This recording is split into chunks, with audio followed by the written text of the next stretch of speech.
Это Павел Исаенков. В сентябре прошлого года он вышел из своего общежития в Могилевской области и пропал.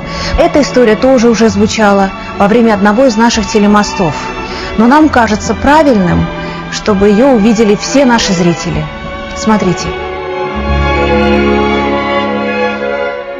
Сыночек, родной, любимый, я очень прошу тебя, вернись домой. Я просто не представляю жизнь без тебя. Я каждое утро отхожу фотографии, обнимаю, прикладываю к сердцу и молю Бога, чтобы ты вернулся домой. Вот куда мог деться человек, который вышел из общежития и пропал? Мы можем надеяться только на отклики нормальных, отзывчивых людей, которые могут по фотографии узнать. И вот представьте, именно в этом случае раздался у нас в редакции как раз такой звонок. Звонок был, знаете откуда? Из Чечни. Посмотрите.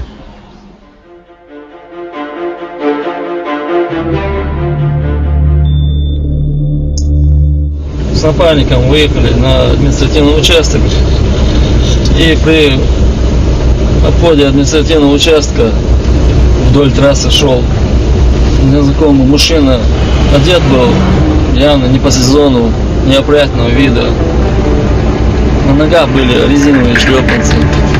Заметив этого гражданина, мы остановились и вот вылезли из машины и подошли к нему. Документов, естественно, не оказалось. На вопрос, откуда он, куда идет, был ответ невнятный. Этот день я дежурил в отделе. Со мной связались наши патрульные и объяснили, что задержан человек без документов. Его доставили ко мне. Павел рассказал, что он родом из Белоруссии, там его мама и братья. С его слов, как говорится, он поругался с отцом, и он решил уйти из дома. Ну, причина была, в жизни не складывалась моя жизнь.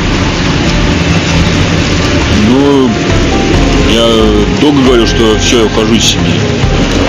Вот год назад я уехал из Витебска. Я выехал в Волгоград прямым поездом. Потом пересел на Волгоград-Астрахань и попал в Астрахань. В Астрахани вот я думал, какую-нибудь работу найду в самом городе, но ничего не нашел.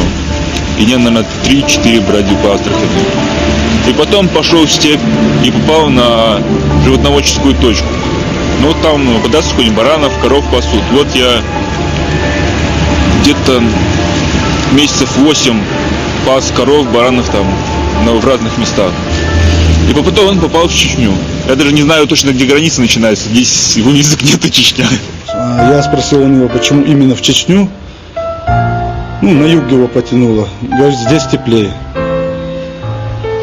Ну, так как одежда на нем была не очень хорошая, я взял из дому все, что у меня, вот, можно носить все, что у меня было, обул, одел, как говорится, привез к себе домой, приютил, обеспечил жильем, питанием, ни в чем он не нуждался все это время, пока у меня находился.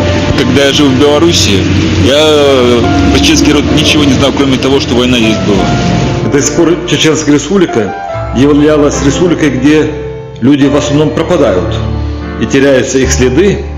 И вот теперь надо сказать так вот, что мы стали находить граждан, которые потерялись, и в том числе и с территории России, и из-за границы.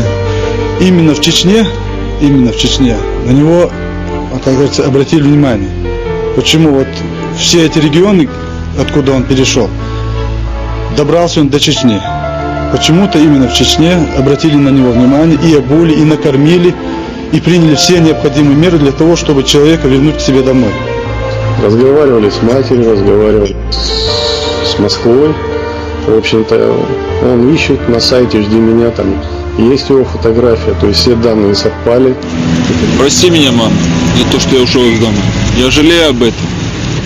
И прости меня.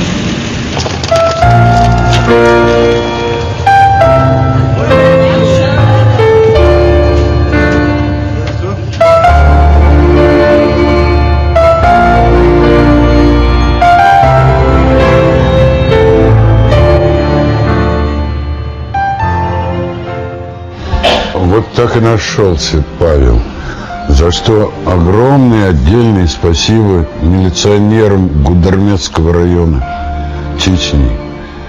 Если бы все милиционеры поступали именно так, я вас уверяю, люди бы находились бы гораздо быстрее. Ну а что было дальше, понятно. Они встретились с мамой. Посмотрите.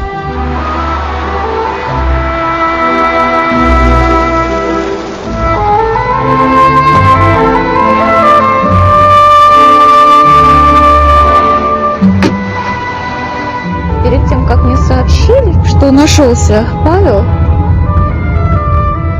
буквально, наверное, за 3 дня до этого, я остановилась около фотографии, и вот, фотографию Павла вот прижала к сердцу, так вот, прижала и, наверное, минут 5 не отпускала. Вот, не знаю, я к сердцу прижала, думала, вот это вот поможет, он будет жив. И вот на самом деле, потом это было такое чудо.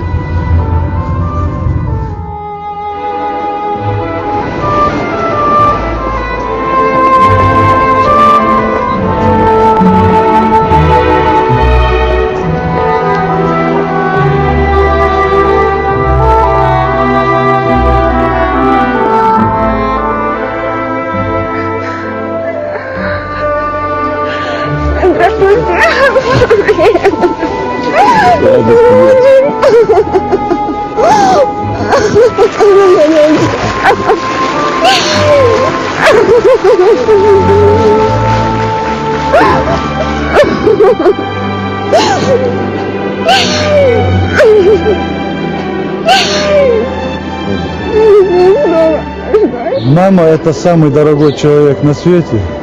И я думаю, что мы не должны допускать таких случаев, чтобы мама за нас переживала. Хочу обратиться ко всем сыновьям, ко всем детям. Любите самого дорогого человека на свете, то есть маму, и не заставляйте их переживать за себя.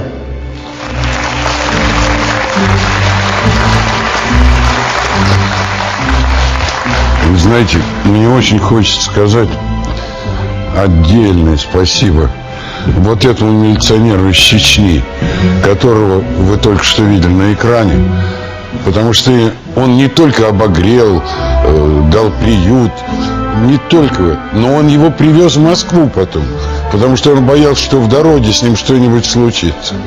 Поэтому мне хочется тебе сказать огромное спасибо. Хороший человек. За вашу работу. Спасибо. А можно я вам тоже руку пожму? Спасибо большое. Большое дело сделали. Когда вернешься к себе, всем вашим ребятам передай, пожалуйста, от нас. Спасибо большое. Ладно? Молодец.